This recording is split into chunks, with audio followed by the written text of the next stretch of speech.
Hola a todos, bienvenidos a este video. Somos estudiantes de sexto año en el Instituto Pablo VI y el día de hoy, en este video, vamos a hablar para la materia de Derecho del tema patrimonio. Patrimonio. ¿Qué es? El patrimonio es un conjunto de relaciones jurídicas que pertenecen a una persona y que son susceptibles de valoración pecuniaria. En otras palabras, el dinero en efectivo. Dichas relaciones jurídicas están formadas por derechos y deberes, es decir, el activo y el pasivo, por lo que la importancia del patrimonio recae en la relación con la persona y lo que significan los derechos que responden a una obligación. En cuanto al primer concepto de patrimonio, este no poseía una definición legal. Se lo definía como el conjunto de los bienes de una persona, haciendo referencia al patrimonio tanto de personas humanas como jurídicas. Pero, a pesar de que esto es cierto, la definición de esta forma está incompleta. Por otro lado, hablaremos de la integración del patrimonio. Este está conformado por el derecho que las personas tienen sobre los bienes que forman parte de su patrimonio, pero las deudas, es decir, el pasivo, no forman parte del patrimonio, sino que lo disminuyen. Dentro de la conformación del patrimonio, encontramos a los bienes y cosas. Los bienes son una idea general que abarca derechos inmateriales, es decir, bienes intangibles como un crédito y también cosas, pero la expresión cosas abarca exclusivamente a los bienes materiales. En cuanto a los derechos sobre el cuerpo humano, debemos aclarar que este posee ciertas partes renovables del cuerpo, las cuales, siempre que el sujeto en cuestión desee, pueden ser objeto de negocios jurídicos onerosos, es decir, no lucrativos, pero solo una vez desprendidas del cuerpo, como el cabello o la leche materna. Por otro lado, también están los derechos de las comunidades indígenas. Los derechos de estas comunidades con respecto a la posesión y propiedad de tierras están remitidos en una ley especial que regula tal propiedad comunitaria.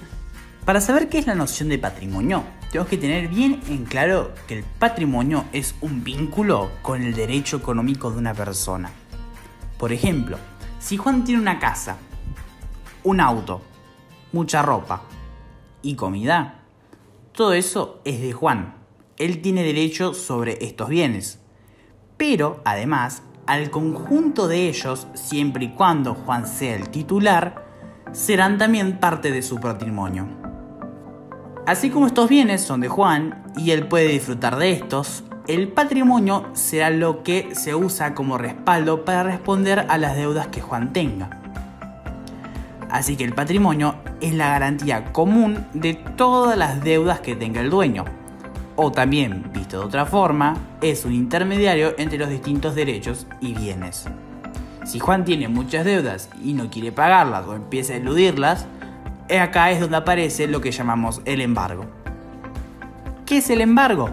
El embargo es la retención por medio de una autoridad judicial del bien perteneciente a una persona para asegurar la satisfacción de una deuda, el pago de las costas judiciales o el pago de la responsabilidad derivada de un delito. Muy importante aclarar que todo el patrimonio en sí no puede ser embargado, pero sí los bienes que lo constituyen por separado. Esto se debe a que el mismo está constituido por bienes embargables e inembargables.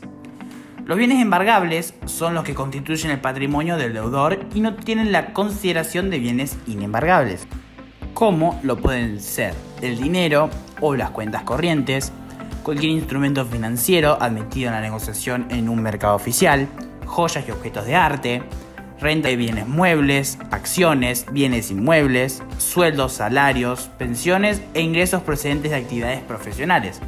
Pero hay que hacer una aclaración muy importante, que es que no en todas las ocasiones estos bienes que ya mencionamos son embargables, ya que en algunas situaciones cumplen con la característica de inembargables. ¿Qué son los bienes inembargables? Son aquellos que están destinados directamente a la subsistencia y necesidades imprescindibles del deudor o por constituir sus medios de trabajo, base de su mantenimiento también, y que puedan obtener ingresos con que saldar sus obligaciones o responsabilidades. El Código Civil Procesal incluye como bien inembargable los bienes indispensables y se refiere a la indispensabilidad de los bienes como el destino del bien para lograr una calidad de vida media, obviando aquellos que consideramos lujo o recreativo.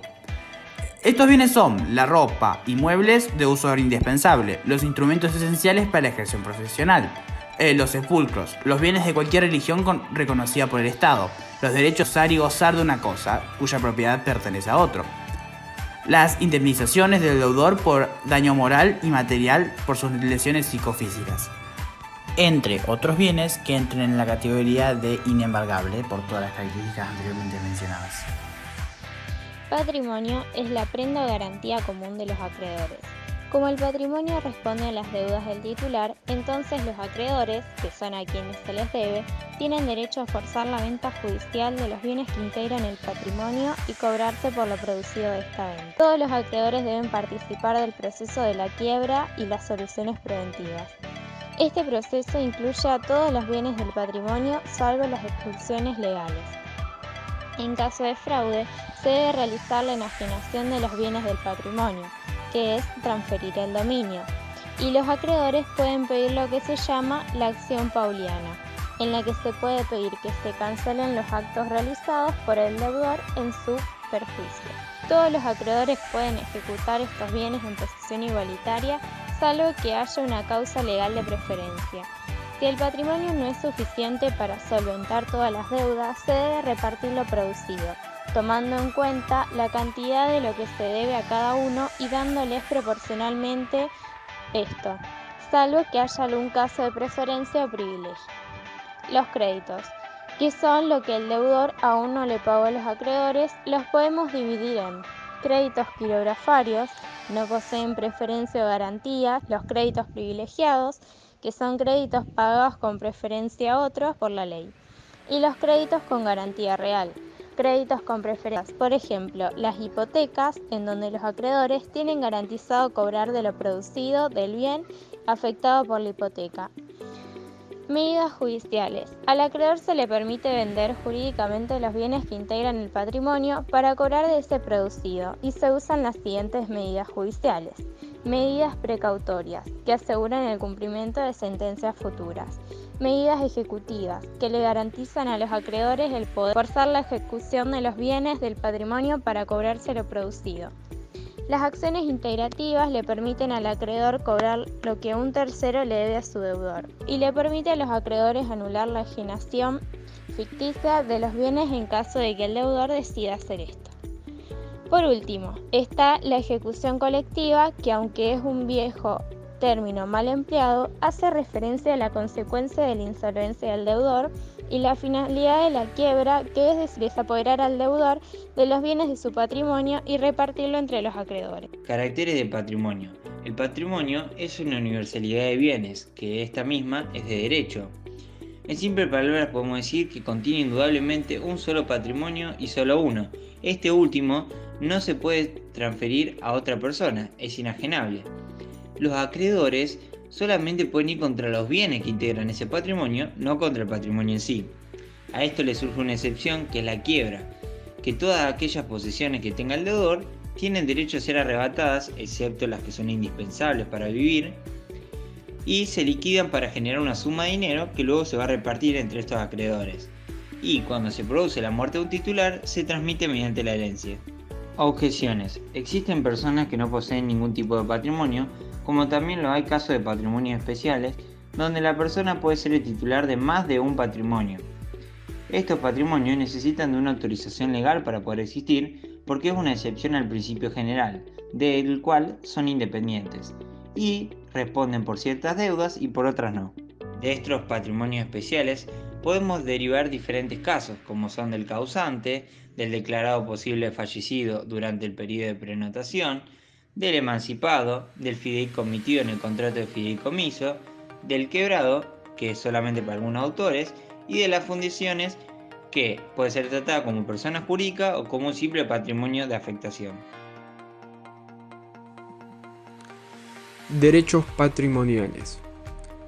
Una manera en la que podemos dividir al patrimonio en partes es mediante los derechos con los que se identifica al mismo patrimonio, encontrándonos con los derechos reales, personales e intelectuales. Derechos reales. El derecho sobre un patrimonio es real cuando se le puede adjudicar a una persona antes que a cualquier otra. Es importante destacar que solo mediante la ley se puede verificar que una persona tiene derecho real sobre cierto patrimonio.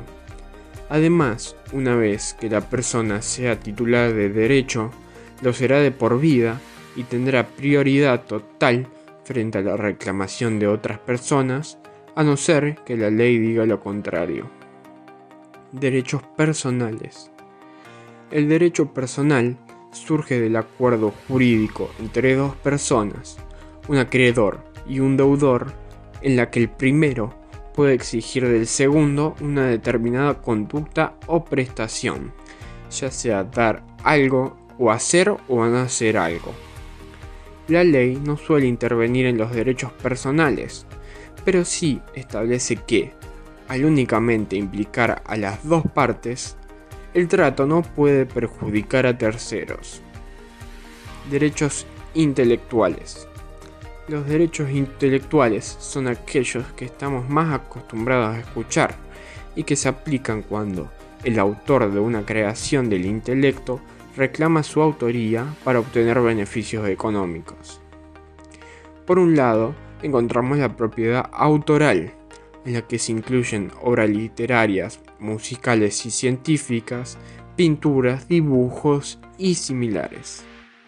Y por el otro lado, a la propiedad industrial, en la que se incluyen patentes de invención y marcas y designaciones industriales y comerciales. Eso es todo por este video, les agradecemos por haberlo visto y esperamos que les haya quedado más claro lo que es el patrimonio, qué lo compone y cuáles son sus características. Hasta la próxima.